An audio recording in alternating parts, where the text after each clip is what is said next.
to give you a quick introduction to Google Docs and how we use them here at ICS. So the first thing is, how do you get to Google Docs? You can access it through your Drive, and you just type in drive.google.com. The first couple times you may need to log in, but then after that, especially if you're using Google Chrome, you'll stay logged in all the time. So once you're in your Drive, you can come over to this New button and then click Google Docs, and it will create your document. Just a couple of things to note about this. It's pretty similar to Microsoft Word if you've used it before as far as functionality goes. The buttons do look significantly different, but when you open up a new doc, you'll have your basic tools up here, just your font size, bold, italics, underline, the placement of your text, line spacing, all of that. And so what makes Google Docs a little bit different from just Microsoft Office is the collaboration and the sharing techniques. And so one of the first things you're going to want to know about your Google Doc is who has access to it. So over here in the corner, we have this blue share button. If you click it, it'll bring up, well, apparently I have to name it first. But if you click it, it'll bring up your share menu. And so you can see right now, I am the only person with access to this document, and I am considered the owner. So there's a couple of ways that you can share this. One, you can type in specific names of people at ICS, click their name, and so then it'll ask you if you want to actually notify them.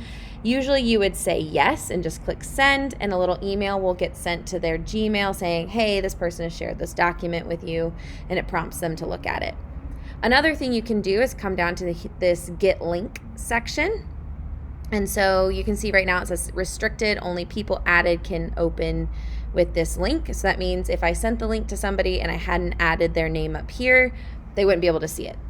I can change it to International Community School, which now anyone who has the @ics.edu.sg domain in their email can actually see this document. And so I can copy this link and I can email it to different people, or I can share it and post it on Schoology, all of those different kinds of things. You'll see over here to the side that these people are just viewers. So they'll be able to look at my document, but they won't be able to actually make changes. And so if you're wanting to work collaboratively with a colleague or with a parent or with students, you're going to need to click this button and change it to editor. And this gives them access so that they can see and make changes. They'll be able to see the version history. We'll talk about that in a minute.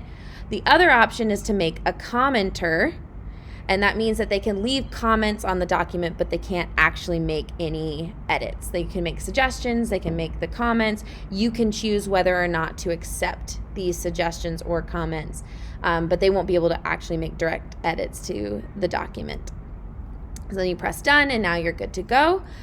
The next thing that I want to show you a little bit about is version history, like we just talked about. And to see the version history, it shows you every change that was made in the document and by who that change was made. And this is really helpful when you're doing Google Docs with students, because you can go through and if they accidentally delete an entire page, you can go back and help them get the whole page back. You can also see when they were on the document, how long they were on the document, what changes they actually made to the document. You can see if they copy and pasted everything or if they actually typed everything out. It's a really, really useful tool.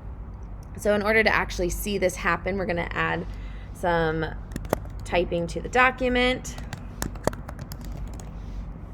And then I can come to this file menu, and I'm going to come to version history and then click see version history. And so now over on this sidebar, you can see that 221, I created the document. And if I click that, it's blank again, because at that point in time, I hadn't actually made the document. Pardon the sounds of our bell here.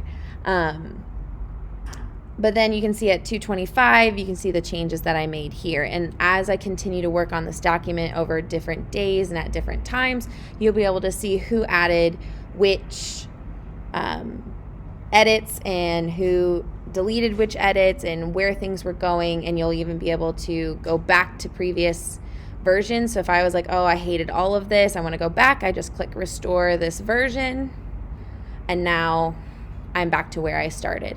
So there's lots of really, really great uses to this, but as a teacher, it's just a good thing to keep in mind, and it helps you be able to get back work that you may have lost or that students may have lost. Another thing is when you share these documents, when you're going to look for them, sometimes that can be a little bit confusing because the document doesn't necessarily just go to your Google Drive.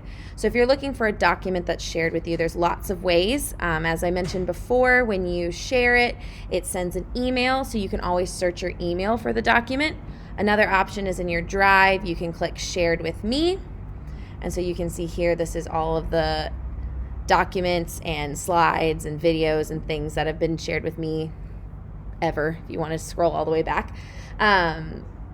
You can also search your Drive. Usually it should pop up then, but you won't be able just to see it by scrolling through your personal Drive with all of the documents that you own.